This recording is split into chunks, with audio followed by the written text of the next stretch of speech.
आपको सर्दी नहीं लग रही है यहाँ पर? नहीं, मैं ठीक हूँ।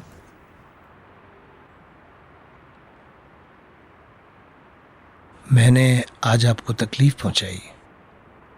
दरअसल मैं अपने आप को समझा नहीं पाता। ये मेरा बहुत बड़ा मसला है। मुझे सब गलत समझते हैं। असल में मैं भी करीम के बारे में ज़रा ज़्यादा जज्बाती हूँ, इसलिए शायद आपकी बात नहीं समझ पाई। वैसे आपकी बात तो ठीक थी। आपके पेशे में जज्बात से काम नहीं लिया जा सकता है, यानी सारी बारीकियों को देखना पड़ता है, बगौर जायजा लेना पड़ता है। इंसान मजबूर है एक तरह से। किस तरह किसी पर भरोसा कर सकता है वो? हाँ, मैं भी बस यही चाहता हूँ कि करीम को किसी न किसी तरीके से बचा लूँ। मुझे मालूम है, आपने अपने घर के दरवाजे हमारे लिए खोल दिए और मैंने आपको बुरा भला कहा। आपने कब कहा? मैंने तो सुना ही नहीं। अरे बहुत शुक्रिया।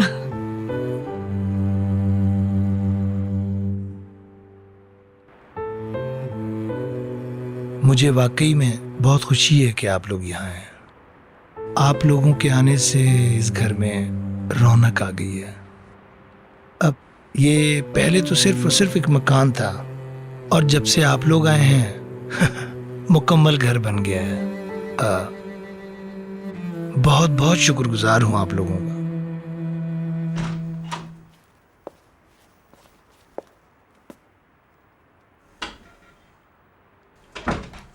लगता है वो अभी तक घर में एडजस्ट नहीं हुआ है। बहुत मुश्किल से सोया, बहुत ही मुश्किल से। ये हमें बेवकूफ बना रही हैं। कौन? जाहिर है मरियम आपा, और कौन?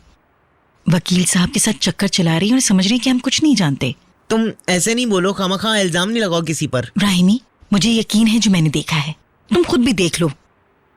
वो दोनों वहां बैठे और खूब खी खी खी करके बातें कर रहे हैं, बेवकूफ कहीं के। मुकद्दस, तुम फिर से शुरू हो गई हो। तुम्हें अपनी बात याद नहीं है? तुमने वादा किया था कि तुम किसी के बीच में टांग नहीं अड़ाओगी, मतलब कुछ भी नहीं बोलोगी किसी के काम में। मैं तो सिर्फ तुम्हें बता रही हूँ राहिमी, और कुछ भी नहीं। मुझे ये सब बेकार की बातें बताने की जरूरत नहीं है। जाहिर है तुम मेरी कहाँ सुनोगे, मगर ये साफ जाहिर है कि वो हम सबको यहाँ क्यों लाए हैं। अपनी तरफ से फातिमा गुल का बहाना बना के ले आई हैं हमें यहाँ, ताकि वकील साहब के और करीब हो अरे जाएं। खिड़की बंद करो, मुझे ये सब बकवास नहीं सुननी। मुकद्दस, दिमाग खराब नहीं करो मेरा। खिड़की से हटो और उनका पीछा छोड़ दो। छोड़ो मुझे राहिमी, क्या कर रहे हो? छोड़ो। क्या हुआ मुकद्दस? राहिमी, क्या मसला है मुकद्दस? ये क्या हटो हटो। तकलीफ हो रही है क्या वहाँ पे? उफ, तकलीफ हो रही है मुझे। मुकद्दस, ठीक हो ना? जब मुझे गुस्सा आता है तो यहाँ पर जोर पड़ता है राहिमी। हाय अल्लाह, ये सब मेरी वजह से। मुझे माफ कर दो प्लीज। क्या मैं अभी नैना को बुला के लाऊं कि वो देखे? नहीं, मैं ठीक हूँ। उन दोनों को जरा मजे करने दो। तुम अभी भी वही बोल रही हो। राहिमी, तो क्या मैं सब गलत बोल रही हूँ? आज तक जो बोला वो सच नहीं हुआ क्या? जो कुछ भी फातिमा गुल के बारे में कहा वैसे नहीं हुआ? बोलो, वो सच था कि नहीं? मैंने कहा था ना कि उसकी वजह से हम एक ना एक दिन मुसीबत में पड़ेंगे। जिस चीज के बारे में मैं परेशान होती हूँ वही होता है। किसकी वजह से वो लड़का मरा है? किसकी वजह से आज करीम कातिल बना है? बताओ मुझे। करीम कातिल नहीं है, इसने किसी का कत्ल नहीं किया।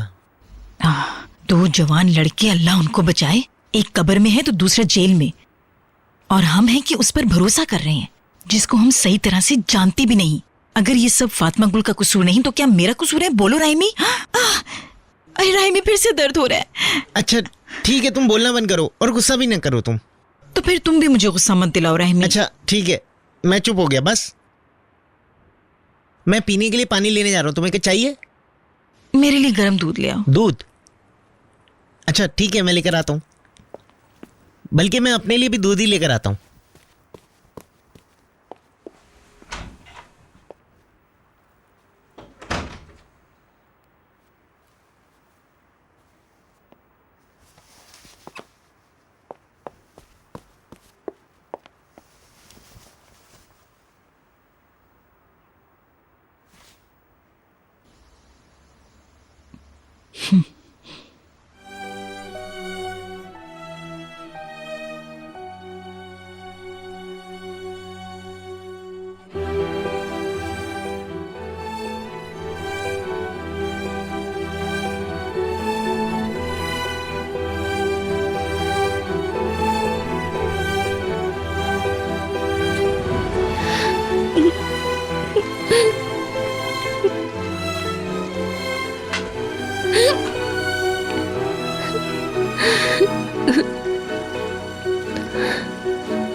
हेलो। क्या कर रहे हो बेटा? बस काम कर रहा था। इस वक्त क्या काम कर रहे हो? मैं इंटरनेट पर हूँ अम्मी, स्टॉक की सूरत हाल देख रहा था। कुछ बेहतर हुआ? कुछ तो हुए हैं, देखते हैं। अच्छा, माशाल्लाह। आजकल तुम बहुत चुप रहने लग गए हो। मैं ठीक हूँ अम्मी, ऐसी कोई बात नहीं। तुम्हारी आवाज से तो तुम ठीक नहीं लग रहे बेटा। मैं ठीक हूँ अम्मी, आप मेरा यकीन क्यों नहीं कर रही? ठीक है, माँ से झूठ मत बोलो। अच्छा सुनो मेरी बात, सरदार का फोन आया था। फिर? कुछ नहीं, इसको तुम नहीं मिले। इसने मुझसे पूछा कि मैंने तुम्हें कॉल की थी। वो क्या चाहता है तुमसे? क्या हम लोग समंदर पार नहीं जा सकते? तुम चाहो तो ले जाओ कश्ती, मैं घर जाकर आराम करूंगा। इसको कोई मसला है तभी वो फोन कर रहा है। तुम फोन करके पूछो इससे। मुझे पता है उसका पैसे मांगेगा। तुम मना कर देना अगर वो कहे तो, मगर तुम इससे बात तो करो। ये ठीक नहीं, आखिर वो तुम्हारा दोस्त है। चले, मैं कल फोन करूंगा। अच्छा चलो फिर, तुम काम कर रहे हो इसलिए मैं ज्यादा वक्त खराब नहीं करूंगी। अपना ख्याल रखना। बाबा को सलाम कहिएगा। मैं कह दूंगी। शब बखैर। शब खैर।